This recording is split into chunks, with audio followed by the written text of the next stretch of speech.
Good morning, Anna, and welcome to the Carb Paleo Show. Thank you so much for having me. It's our pleasure. Mark, good morning. Good morning. I take it everybody's wonderfully well. Guest comes first. Yes, all good here in Switzerland. All right. And I am well, thank you. So, first off, everyone should know that you are a mix of Swedish and Finnish, and you live currently in Switzerland. So that means that Carb Paleo Show is going international. Yes, it is. Yeah. And adding your guys' backgrounds and where you are and where you're from, that's just a wonderful mix of everything. Right. Thank you. So you have lived with type 1 diabetes for 30 years, and you call yourself a diabetes expert. Yes. Can you tell us about your background and, give us your story, basically? Absolutely. I was diagnosed in 1985 when I was 2 years old. I was diagnosed with type 1 diabetes, which came as a shock to my whole family, and especially to my very injection-afraid mother. I think she still is today. No one in my family has it from before because it can be hereditary, but it wasn't in my case. And the wonderful sort of dietary prescriptions back then, which haven't changed much today, but it was sort of 60% carbs with every meal, preferably whole grain because they're so good for you. And if you have fruit as a dessert, you get extra points. And if you drink skim milk, low-fat milk to your food, oh my God, you're just doing yourself a miracle. Yeah, super bad miracle maybe, but it was a tough time growing up because, frankly, we didn't know any better. And in the 80s and early 90s, we didn't have the wonderful technology and the insulins that we have today that help manage this disease a lot. How did you survive that kind of diet?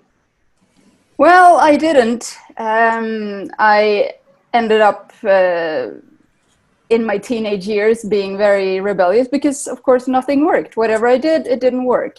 I tried this way of eating and these timings and these insulins and these things, and that didn't work. And then I tried something else and that didn't work because, of course, I kept eating the carbs and the sugar because I was told to.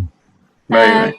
So now in hindsight, I say that I was actually brainwashed when it came to food because I was told at every appointment with dietitians, with nurses, with doctors that yes, you have to eat these carbs. They're important for your survival, for your development. Your brain is going to slow down if you don't eat them. All these things. And I'm like, okay, well, that sounds plausible because they're supposed to know, right?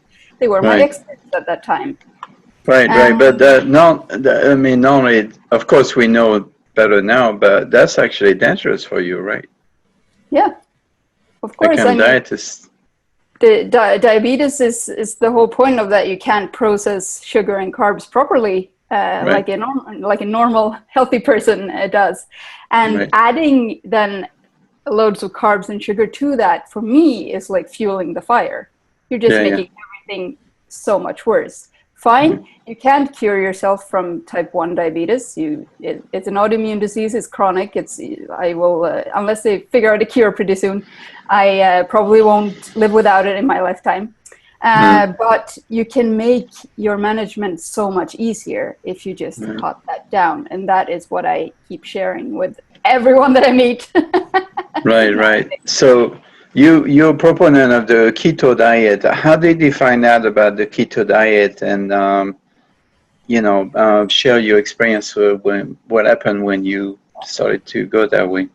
Absolutely. I was, after quite a severe professional burnout, I was starting to think what I wanted to do with my life.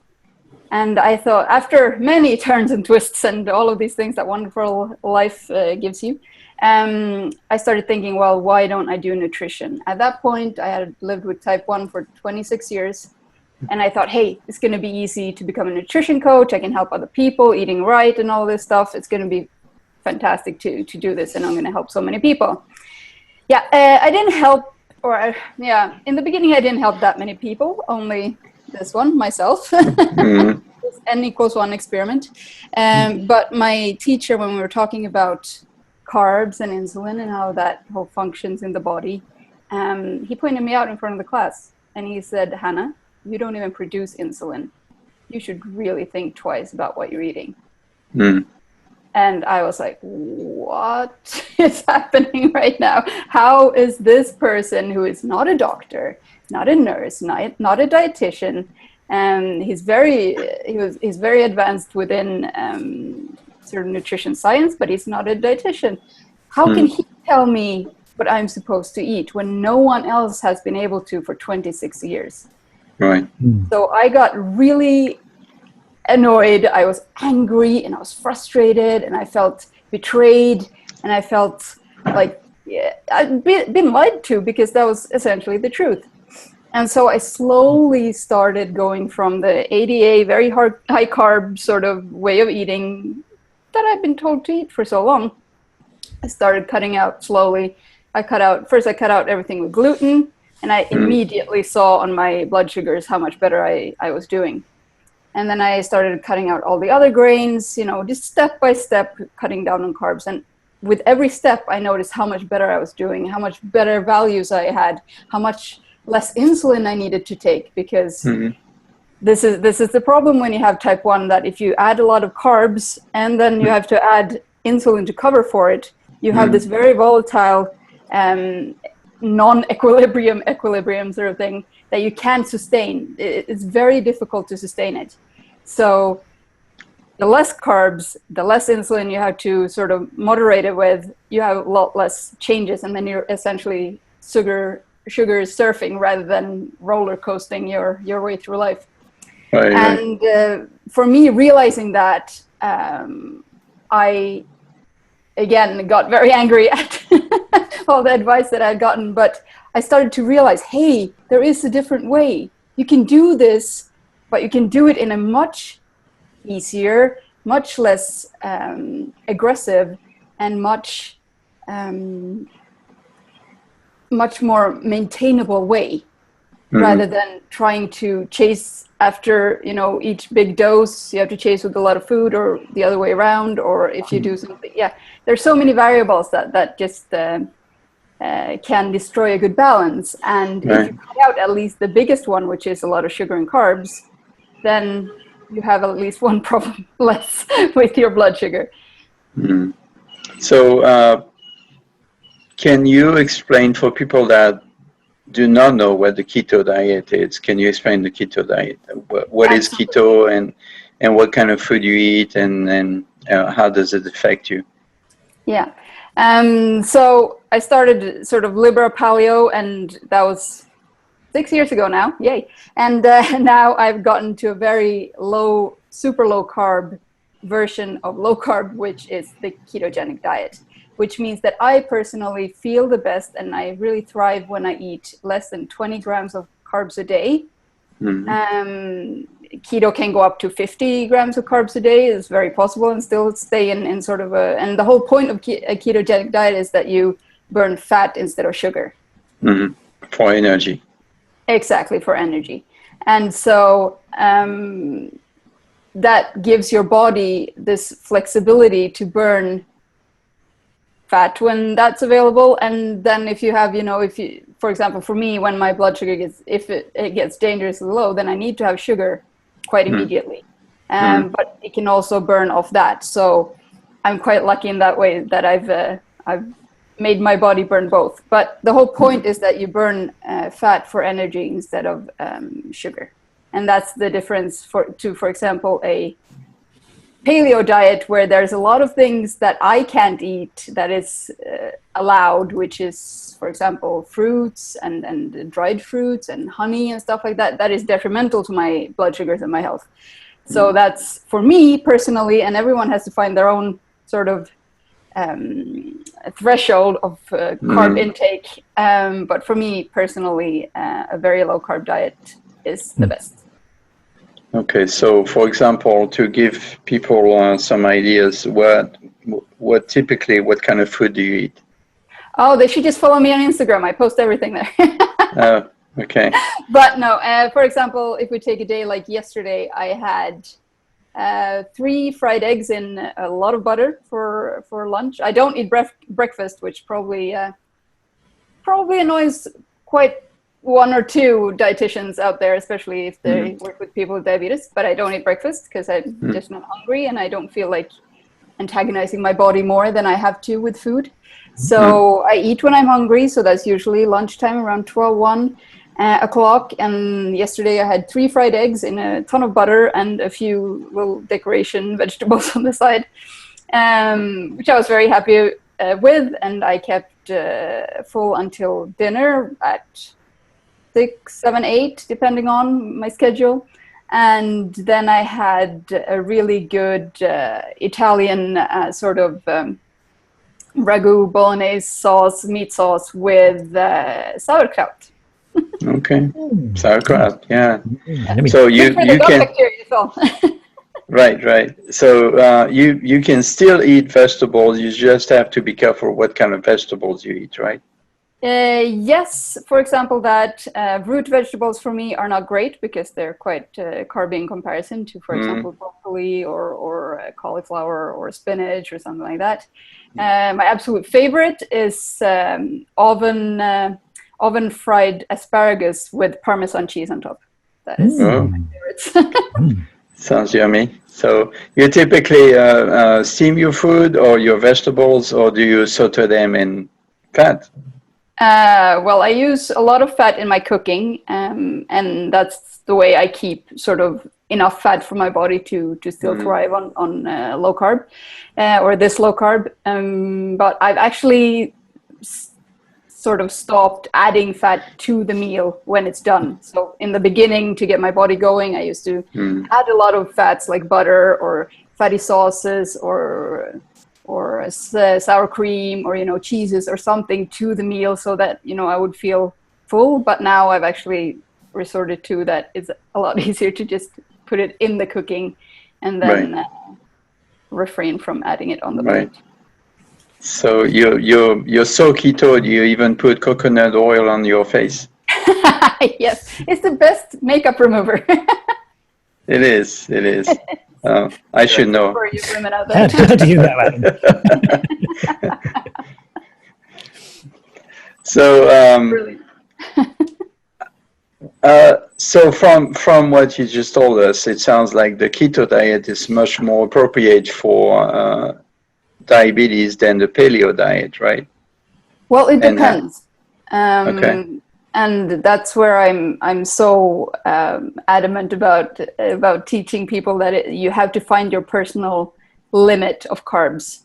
So for some diabetics, it's perfectly fine to eat 100 grams of carbs a day and call it low carb, sort of paleo with all these fruits and that kind of stuff. And it's absolutely fine. They manage it absolutely fantastically well and have better results than I do. But so it's very important then that you find your own way of low carbing, and I think that is emerging to be a bigger and bigger issue, or not issue, but question in the low carb world, because there's a lot of talking about whether you should eat this much protein or this much fat or this many carbs, or and I think it's very important to just pinpoint what works for you and what makes you feel the best. And because I'm lucky enough to have a little meter that tells me at all times if I'm doing something right or wrong with my food and insulin and exercise and stress levels and all this stuff. But everyone doesn't have that. And then you have to be really vigilant in listening to what your body's telling you. So how do you suggest they do that? Do they have are they monitors, or how do you figure out what works for you? Of course, it depends on what your problem is. If you have blood sugar issues, then absolutely check with your blood sugar meter what you just ate, and if you're taking any medication, if that worked out well. But if not, then how do you feel after a meal? How do you feel after eating, I don't know, a cheese plate for dessert, as I know is a big thing where you guys are from. Right. Yeah. Or for example, so can you take dairy, or how do you feel after eating a piece of bread again after a bit of a break? Does it feel good in your body? Do you feel any different? Do you feel good? Do you feel bad? I think it's really important to not focus too much on being perfect, because no one is, and it's you have to give that thought up. And if you, in the beginning, I think it's fantastic to track your eating with something like Chronometer or MyFitnessPal or something like that. But I think in the long run, to do that every day just gets tedious and demotivating. It does for me, at least, and I know there are very many with me out there. So as soon as you find out what sort of works for you, then you can start working from there. Yeah, you still need to enjoy life. I mean, you can't just be so obsessed that as long as you find your balance. Yeah, one thing I found that most people are not in touch with their body. They're not aware of how their body reacts. They just assume, oh, it's okay, I'll just pop a pill. Exactly. Right. Yeah. No, and I see that a lot with the people that I work with, and in online forums and Facebook groups and everything, where I'm in there like, well, I eat like this because I was told to eat like this, but I'm not losing any weight, or I'm not seeing the results that I want in my blood sugars, or I don't see this, and I'm like, well, what does your body tell you? Oh, well, I'm supposed to eat like this. Yeah, okay, yeah, it's a good rule of thumb, but you still have to tweak it to make it yours. Yeah. And it's always interesting when people start daring to listen to their bodies, because it knows exactly what you should eat and what you shouldn't eat, what makes you feel good and what doesn't make you feel good. And the ways of getting there is sometimes longer than others. Right. And depending on the kind of food you're sensitive to, your body can be pretty noisy about it, right? Absolutely. In many ways. In many ways, yeah. So thank you for explaining that. Can we talk about the Low Carb Universe event? Oh, we can. you have a big event coming soon. Actually, is this month or next month? Next month. It's in November, 14th. November, yeah. 19th of November. So, what can you tell us about the Low Carb Universe event?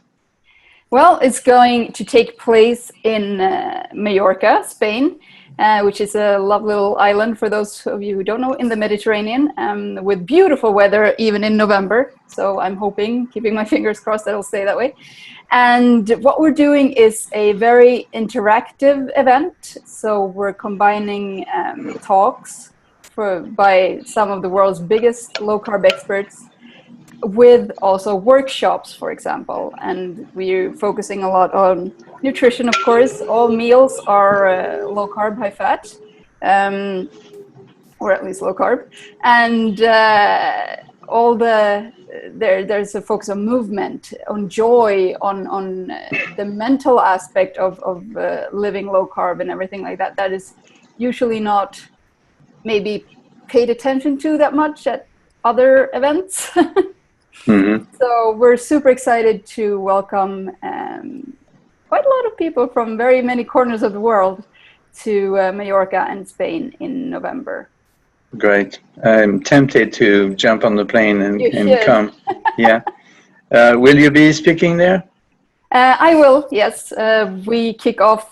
Actually, we have our kickoff dinner on the 14th of November, which is, of course, World Diabetes Day. So the day after, we have themed diabetes, or duabetes, as we want to call it, because it's more fun. And I'll be speaking about type 1 diabetes and low carb, because we feel it's a message that needs to get out, and it's not that available on the bigger conferences yet. Right. Well, it's coming. I'm sure it's going to be, your event will become famous. Who else will be speaking there? Can you throw some names at us? I know that, what's the gentleman's name? Jimmy Moore, right? Jimmy won't be making it in person, but he's doing a web sort of presentation, and I'm really looking forward to that one.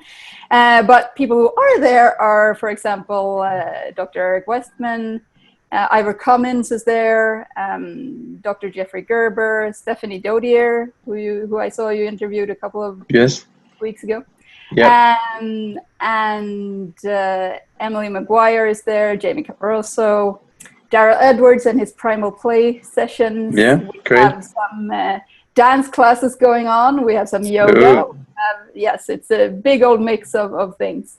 So we're really, really excited to finally push this boat out. So it's not just sitting for hours on end. It's just there's also movement and exercise. Yeah, so the way we've organized it is that in the mornings between sort of 9 and 1 or something, we have a few lectures, 3 to 4 of them, very easygoing instead of trying to cram in as much as we can. And then in the afternoons we have the workshops where people can really choose which questions they are most passionate about, what they need to discuss more, where they maybe need some more help. And so we think we have quite a good concept going. So is there also dancing at night? Like nightclubs? I know Mallorca is famous for their nightclubs, right? Well, we won't be visiting them, but we'll make our own in worst case. Okay. And any time for sunbathing? Absolutely. We make sure that everyone has time for what they want to do. It's good for vitamin D, right? Absolutely, and we have to prepare for winter, at least here in the middle of Europe and Northern Europe, where my colleague is from, who's organizing this with me. We have to soak up all the sun that we can. Speaking of which, I have just a question popped in my mind is, tell us about how exercising can help diabetes sufferers. Yeah, no, exercise is one of the key points to live a very good life with diabetes, because it helps the energy to go into your cells. It sort of makes you more insulin sensitive. And this is especially true for people who suffer from type 2 diabetes, because their insulin resistance is, of course, the key characteristic. Mm-hmm. And so basically exercising, it doesn't even have to be hard exercising, just moving your body is very important, both for the mental aspects of living with a chronic disease, and well, for anyone, but if we're keeping the diabetes in the spotlight there, exercise helps a lot, but also for the physical it really helps keep your blood sugar more stable and more easily manageable. Which is right. So no specific kind of exercise, more like moving. So it could be walking, dancing, bicycling, running, I guess. Whatever you think is fun. And that's the main point. Because as you said before, and I completely agree, you have to enjoy life. You can't just sit, and do what you're supposed to do, so-called. You have to be able to enjoy life. And then I very much encourage people to find the forms of exercise and movement that they really enjoy. Now, being French, I have a question. Is bedroom exercise recommended too? Do it. Of course, whatever gets your heart rate pumping, man. Okay, there you go. Now, you and I met recently in Austin at the KetoCon gathering. Can you tell us your experience? What was your experience? It was a fantastic event, and I don't think I've ever been to such a well-produced and well-organized event as that one, actually. I loved the fact that there were so many real-life speakers that spoke about their experience and what they've gone through and all this stuff. And not only, I'm very into the whole low-carb thing, and I love the science part, but sometimes at some conferences it gets a little much. So I was very happy to see new faces, meet new friends, make new acquaintances in the low-carb world, people who've done some remarkable journeys.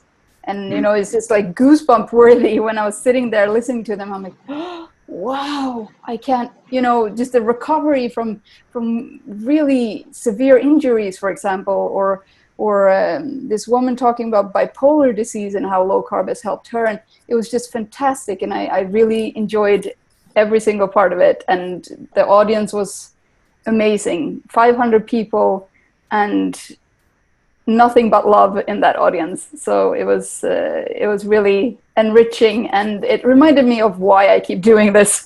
Right. Did you enjoy Austin? Austin was fantastic. It was such a pleasant surprise, actually, Yeah. because I did not expect a city, well, this is prejudice of me, but I did not expect a city in Texas to be that cool. Like all these cool little cafes and independent bars and restaurants, and not that many big chains, and then cool shops and everything. I was super surprised, and people are so friendly that it was great to visit. I hope to come back one day. Last question from me is, where can we find information about you and your work, and how?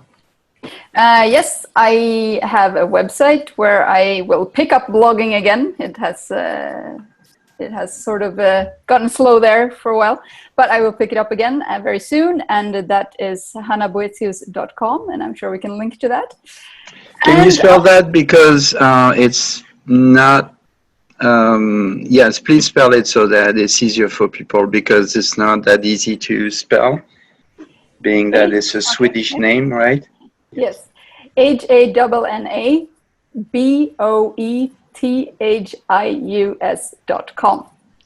Thank you. Thank you. You're welcome. Mark, your turn. My turn already. Gosh. I want to just jump back a little bit to when you were talking about, the foods that are good for you and the foods that aren't. Now, it's going to be a bit of a generalization, I know, but what would you say are your 3 go-to foods when you just want something that's tasty and it's going to fill you up, but it's not going to ruin your blood sugar levels at all? Well, protein and fat. So there's a lot of eggs in my fridge, for example.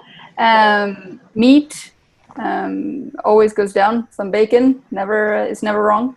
And chicken, of course, all kinds of chicken.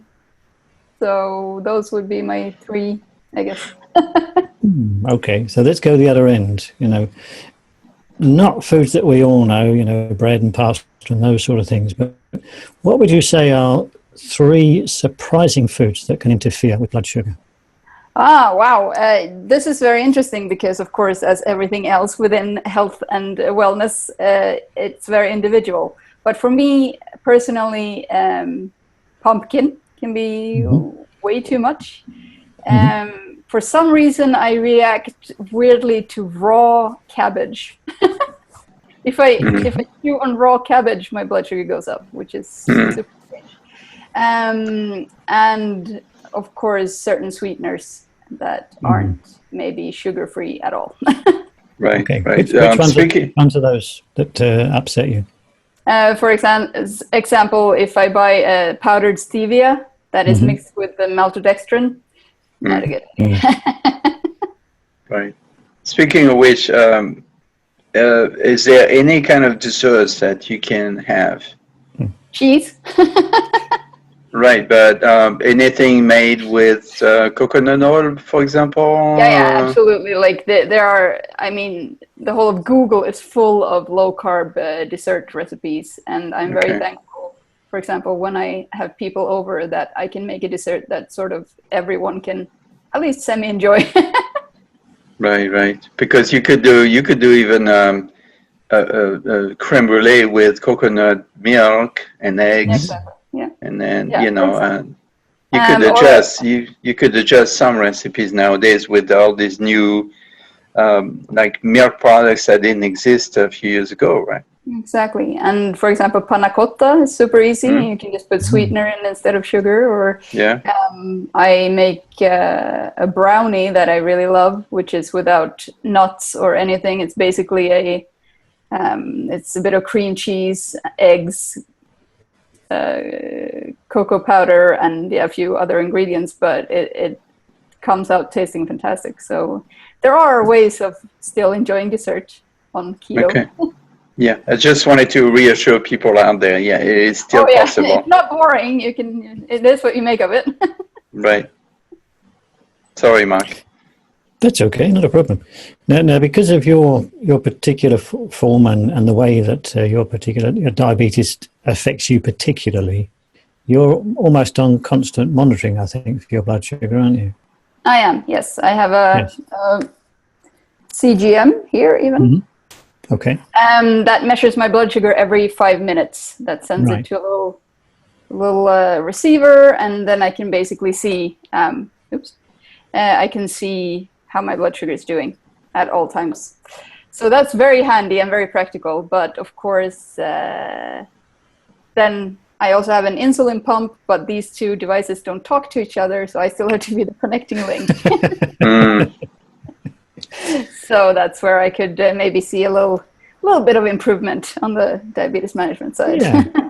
Yeah. In technology. This is true. But is that blood sugar monitor you've got, is it something that anybody can get, or is it something that's only available via a doctor? It depends on in which country you are, of course, and depends on your health insurance. But any, at least person who uses insulin can get one quite easily. But the reason I ask is if you've got foods that you think are, not you personally, but someone may have foods that they think are affecting them, that I assume gives it almost an instant response, doesn't it, within 5 minutes or something like that?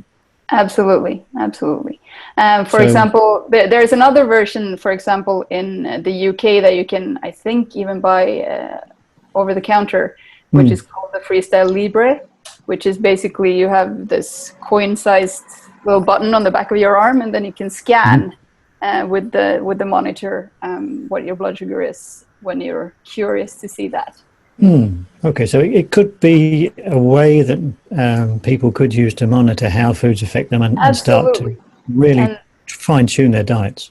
Exactly, and that's why I was so excited when these rumors about Apple's CEO Tim Cook trying the new Apple Watch with the alleged blood sugar meter in it, because I think that would really give people the insight to how their bodies are reacting and what is happening in their bodies when they eat this, standard American carb-filled Western diet. Actually, not even American anymore, sadly. But it would give people a lot of insight, I think. And I was super excited, but I guess I'll have to wait a couple more years. This is true. Well, that's all from me. I mean, I've been very interested in what you've had to say anyway. I'm so interested, I forgot to think about my own questions. So there we go. We'll have to do round 2. We will. Is there anything else you'd like to add before we do the famous close? I think we've been quite thorough. Okay. I really do. Yeah. Okay, well, we may do a second show on after your event in Mallorca. Yeah. Sometime next year, like early next year, sometime we'd like maybe to. we have to make one for the next event too. Right. Yes. Indeed. Yes, absolutely. You should do one in Hawaii or some.